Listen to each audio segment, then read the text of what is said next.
The Tour de Addo is brought to you by M&G Investments in association with the Sandparks Honorary Rangers. It's a huge privilege, even for us as honorary rangers, to actually come into these areas. We get to see and do things that the public can't. And for the cyclists, it's a little window of opportunity to come in and experience it. I mean, we're sitting here, there's an elephant not far away watching us. That's special. It's really very special. Special is certainly the word to best describe this boutique bush experience.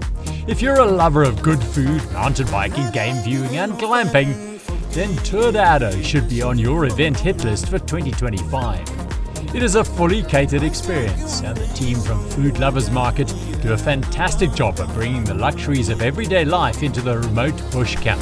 It's actually a very exclusive opportunity for people on their bicycles to come to Addo and to be in this part of the park, because the public, it's not open to the public.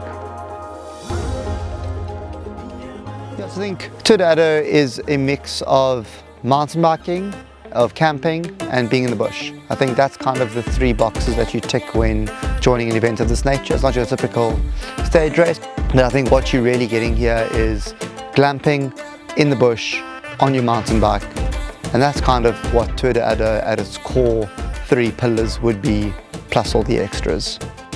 Once a year, the Nyathi concession opens its gates to the Tour de Addo, and a fortunate handful of cyclists get the opportunity to explore this remote area of the famous Addo Elephant National Park on their bikes. Tour de Addo has 2 camps each year and 3 trips scheduled for 2025. This is in Nyathi Rest Camp, which sets off in August each year. The riding here is a bit more challenging, with some rolling terrain and not too many flat sections. This makes for incredible views and serious stoke when out on the search for the Big Five. Both villages are built with a modern-day cyclist in mind. You can charge your e-bike battery. And there's a well-stocked, fully inclusive complimentary bar.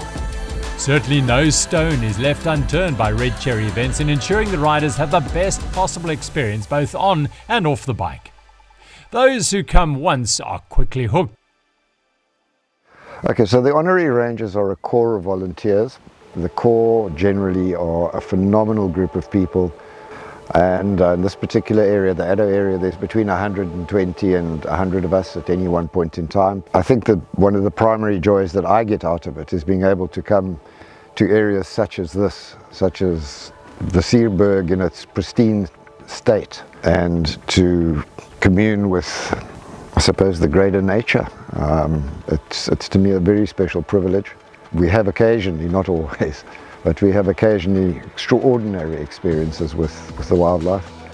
This Tour de Addo and these particular pristine areas that we ride in are just so special to me as a human being that I particularly would like to share them with others. Where we're at right now, we're at the Nyathi camp, are one of 2 destinations that we have here at Tour de Addo. The riding here definitely wouldn't be the easiest riding in terms of our 2 packages that we offer. It is definitely more rolling here, quite a bit more elevation gain. But with that, we always have support around us. We've got an armed ranger at the front, always looking out, stopping if we see some cool animals, whether it be buffalo, elephant, lion, all those that we've seen on this trip before. In between them, we've obviously got all of our cyclists, so the group ranges between 30 for a Darlington Dam trip and 50 for a Nyathi trip. And then behind us is then where all the support comes in. We've got immediately, the first vehicle will be the medics, so we've got 2 ALS medics, so advanced life support. They're ready to go if anything hits the fan. Behind them we've got another armed ranger, also with another rifle. Behind them we've got the game drive vehicle. So you really are kind of covered throughout in terms of having the presence of mind at the front to be on the lookout for danger, while at the same time you've got the support behind you. If you do land up getting a bit tired, you need some water and some food, you have a mechanical, you need to load your bike up. There's all those facilities available. At any stage you need something, you're tired of riding, you want to actually relax for a bit, go on a bit of a game drive, yeah, that option is always there to you. No, it's beautiful. This is like all the things Craig and I love. You know, we're outdoors in the bush, it's his hometown. We love cycling, we love camping. So there's nothing better than being involved in something like this. And even the people that joined us today was so amazing. We all have like a commonality, and it was really amazing. Literally in a day and a bit, we've got to form close relationships with some really awesome people and form relationships with those people. So no, it's been a great experience. We spend a lot of time in the city. You get out here and within the space of an hour you just forget about the rat race and you focus on important things in life, and this is certainly one of them for us. So it ticks all the boxes of the bush, the park, and just meeting people and enjoying a good braai with them. So no, fantastic. It's like a commonality, the love of mountain biking, the love of nature. And I was actually saying to Jim last night is that the thing about mountain bikers, and when you're in an environment like people that are lured to come to do this, you've got a love of your country and you've got a love of nature. So you won't litter, you won't do anything that's disrespectful on the ride. And I think that commonality brings us all together. And the guys are just fun, and everyone just gets along and gets together. For me, it's authentic. It's something that you kind of dream of, but it actually really happens to you, and you just meet people with very similar interests and that stuff. So for me, authentic comes to mind. There are a whole bunch of different biomes within the Greater Addo because it stretches from the sea right the way halfway through to Graaff-Reinet. This particular area is the Sierberg area. It's mountain and it goes into Albany Thicket going towards the south. On the other side of the Sierberg is where the Karoo starts. That's the other side of Bedouin-style Pass. And that becomes Noordsveld, which is dry cactus-like veld and open fields and things like that. You don't get the thicket there. And it's a completely different biome to what is happening on this side of the mountain where we're sitting now. It's a lot drier and a lot hotter.